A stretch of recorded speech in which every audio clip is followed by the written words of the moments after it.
নমস্কার, বেঙ্গল ফিশ ফার্মিংয়ে সবাইকে স্বাগত। কাতলা মাছ সাধারণত জলাশয়ের উপরের এবং মধ্যস্তরের খাবার খেয়ে থাকে। ছোট কাতলা মাছ মূলত প্রাণীকণা বা জুপ্ল্যাঙ্কটন এবং উদ্ভিদকণা বা ফাইটোপ্ল্যাঙ্কটন উভয়ই খেয়ে থাকে।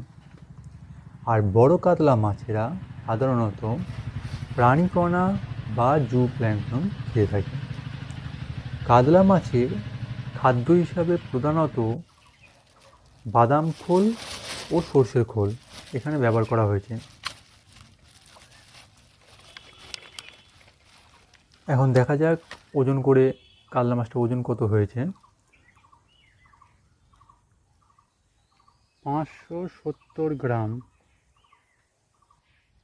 সবাই ভালো থাকবেন, ধন্যবাদ।